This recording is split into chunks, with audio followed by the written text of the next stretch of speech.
শিবরাত্রির স্পেশাল সাবু মাখা।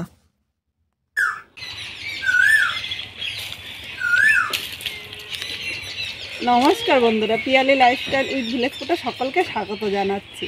আজকে কিন্তু কোনো রান্নার নিয়ে আসেনি, আজকে শিবরাত্রির স্পেশাল একটা রেসিপি তোমাদের সাথে শেয়ার করব। ভিডিওটা স্কিপ করবে না, প্রথম থেকে শেষ পর্যন্ত দেখার অনুরোধ রইল।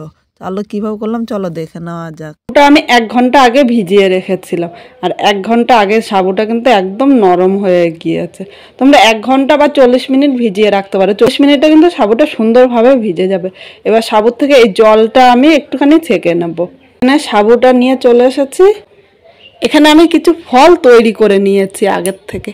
এর সাথে নিয়েছি আমসত্ত্ব আর কিশমিশ। এই আমসত্ত্বটা আমি বাড়িতে দিয়েছি, তাই এরকম লাগছে। আর আমসত্ত্বটা আমি 10 মিনিট জলের মধ্যে ভিজিয়ে রেখেছিলাম, নাহলে আমসত্ত্বটা কিন্তু নরম হতো না।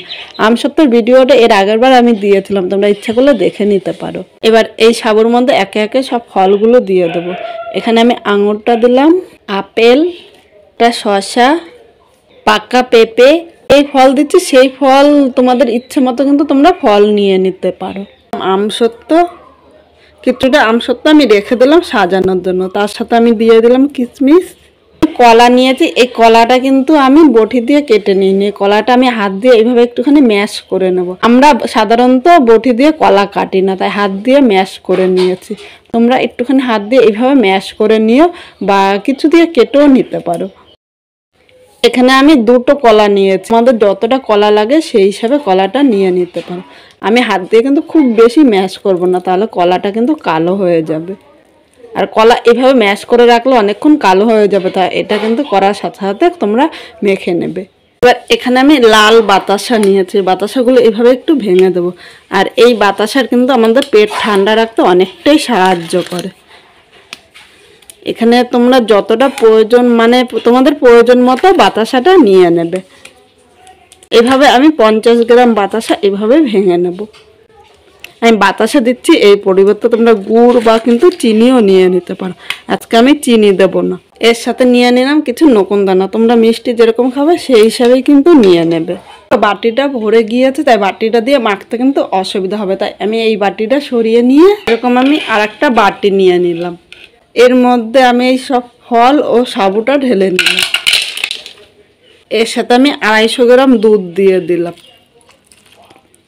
কোনো উপবাসে বা একাদশীর দিনে তোমরা এইভাবে করে নিতে পারো। এখানে সব ফলগুলো সাবুর সাথে ভালো করে মেখে নিয়েছি। এবার সবার শেষে আমি একটুখানি নারকেল দিলাম। যারা নারকেল পছন্দ করে একটু নারকেল কিন্তু দিও। নারকেল দেওয়াতে সাবুটা কিন্তু খেতে আরও ভালো লাগবে। এবার নারকেলটা সাবুর সাথে আমি মিশিয়ে নেব। আজকে খুব সাধারণভাবে সাবুর এই ডেজার্টটা দেখালাম। তোমাদের কীরকম লাগলো কমেন্ট করে জানাতে কিন্তু ভুলো না। এখানে আমি বাতাসা দিয়েছিলাম, বাতাসাটা কিন্তু গলে গিয়েছে, তাই আলাদা করে চিনি দিইনি। সব কিছু ভালো করে মেখে নিয়েছি। এবার আমি একটা বাটিতে সার্ভ করে নিচ্ছি। এখানে আমি এরকম বাটি নিয়েছি, বাটির মধ্যে নিয়ে নিলাম। যে উপবাসে বা একাদশীর দিন এইভাবে করে দিতে পারো। আজকে আমার এই সাবুর ডেজার্টটা কীরকম লাগলো কমেন্ট করে জানাতে কিন্তু ভুলো না। নতুন কোনো বন্ধু যদি আমার এই ভিডিওটি দেখতে আসো, ভালো লাগলে একটা কমেন্ট করে লাইক দিয়ে আমার সাবস্ক্রাইব করে আমার পাশে থেকো, যাতে নতুন নতুন ভিডিও আপলোড করলে সবার আগে নোটিফিকেশন আপনার কাছে পৌঁছিয়ে যায়। এর উপর দিয়ে আমি একটুখানি আমসত্ত্ব দিয়ে দিলাম। শেষে একটু আমসত্ত্ব দিয়ে রেখেছিলাম এর উপর দিয়ে দেওয়ার জন্য। কিন্তু এই আমসত্ত্বটা যখন মুখে পড়ো তখন কিন্তু খেতে দুর্দান্ত লাগবে। একটু কিশমিশ ছড়িয়ে দিলাম। আর দিয়ে দিলাম 2টো পেঁপে। এরকম পাকা পেঁপে আমাদের শরীর ঠান্ডা করতে কিন্তু অনেকটাই সাহায্য করে। আমাদের কাঁচা পেঁপে পাকা পেঁপে দুটোই খাওয়া উচিত।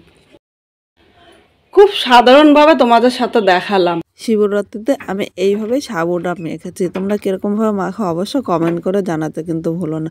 ভালো লাগলে একটা লাইক দিয়ে পাশে থেকো। ধন্যবাদ।